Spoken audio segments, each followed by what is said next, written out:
and you're saying goodbye to skateboarding in a way where you're being a man, You're being a ballsy, fearless warlord, and that's kind of how I wanted to be perceived. It's not even perceived. It's how I wanted to be, I wanted to be a warlord. I wanted to be a fearless, because I've always been scared. I'm scared. I'm scared of everything.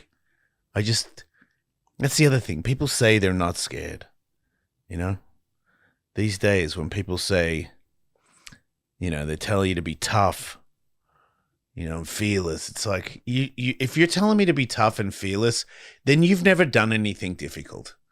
Because to say that you've never been scared is a lie, and the people on social media, I see it these days where these bearded weightlifter guys, they're getting called out, They're getting called out because it's got to the point now where some other tattooed guy that did prison time that's telling you to lift weights, who thinks he's a ballsy guy, and now some other goober who's copying him, and now the public is like, whoa, whoa, whoa, you are full of it, dude, and they're starting to get called out. So this is coming to an end, which is great news to me because, there's people out there, there's soldiers out there. You got this weightlifter guy that went to prison talking about how to be a man. There's people that have fought in wars with guns, explosives, hand to hand, friends. I got friends, black rifle friends, people that have served and fought for our freedoms that have lost, I don't know how many friends, but they are, as a person that has lost a lot of friends that he cares about, I've had conversations with one guy in particular where it was the only person that I could talk to when Dingo passed away. Cause my brother, my father, a lot of people, Ken Block, Dingo, all these people that I love the most, the people that I care about the most on this planet have died. And I don't know where to turn to anymore, and I feel alone. I'm like, I lost my best friend. The person I would want to call about the other person dying is dead. The people that understand that the most are the people that fight for our country. This guy that I talked to was like, I get it, man. I've been to so many funerals, I don't know what's going on anymore. And I'm like, that's how I feel. When I go to funerals now, I'm mad. I'm mad that I'm here. I'm mad that you're here and you're eating a hot dog at the funeral. I'm like, how could you eat, you shithead? My friend is gone. And you're laughing in the corner. I wanted to punch people in the head at Dingo's funeral. It's not their fault. They're coping the way they're coping. But I felt alone. So when you talk about being tough and you smuggle drugs in your ass, what? I don't care. Whatever.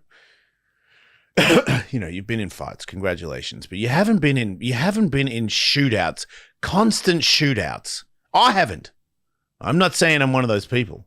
But I'm also not saying I'm that tough, and I'm also not saying that I'm fearless. I'm saying I'm terrified. I'm saying if you don't say you're terrified, you're lying. That's what I'm saying. People are full of shit. Social media is full of shit. So anyway, I'm standing on this ledge, on this rafter, whatever the tomatoes, and I'm like, when you're on your deathbed, what would you do right now?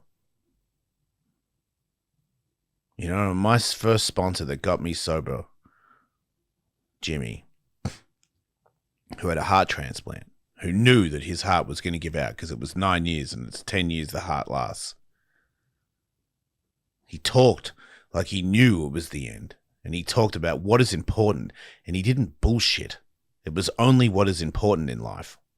And could he admit that bad things had happened to him and that he'd done bad things and that he would try to make apologies whenever necessary or whenever he would remember, because that's what's important in life, is to not be the winner, to not have all the money, to not have all the loved one followers bullshit.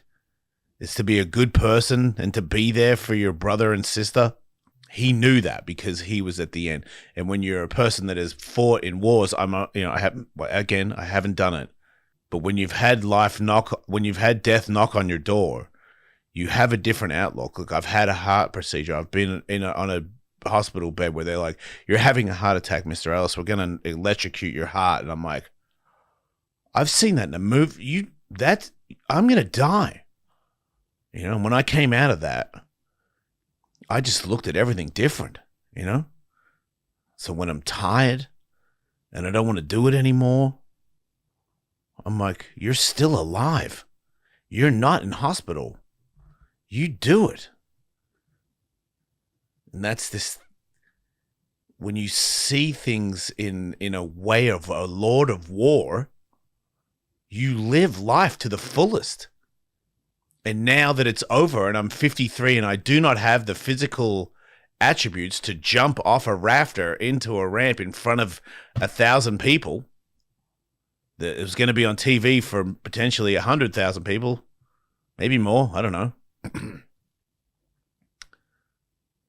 to push the boundaries, I'm glad I had that thought where I was like, I'm scared. I'm scared of waking up in an ambulance with a broken leg or worse.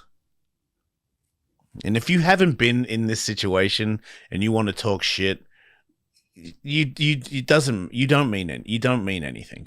It's just a bark. You're a chihuahua behind a fence. It doesn't mean anything.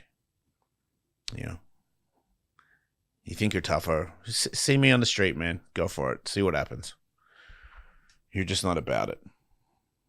I don't want to be about it, but I have been pushed. And I know that if I have to be, I'm about it. And it's not a brag. It's an accomplishment.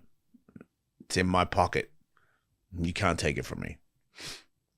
But anyway, I faked it, and I faked it, and I faked it.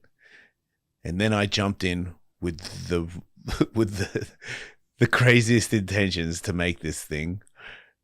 And when I landed it, my tail, from the weight of my body and the transition, so when the transition caught my skateboard and it whipped me down the ramp, the weight of me coming down on the board, the tail snapped off.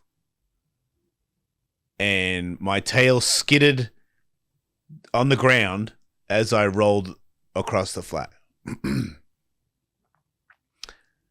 I made it as much as I could, as the skateboard allowed me. And I think in the end, the tail just came off. But I made it. I made a thing that for sure, when I first looked at when I got there and I looked up, I was like, yeah, that'd be sick. And, I was probably high.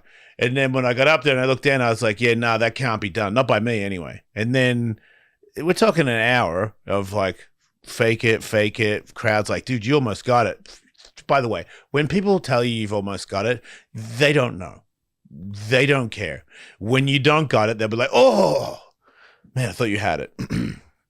And then you go to hospital and they go to the party and go, man, I didn't think he had that. You know how I know that? Because this happened. But I made it. I made a thing that is, in my mind, impossible. Because I faked it until I made it. And then when it came to crunch time, I put everything I had. I conquered my fear. I faced my fear. Facing your fear is key.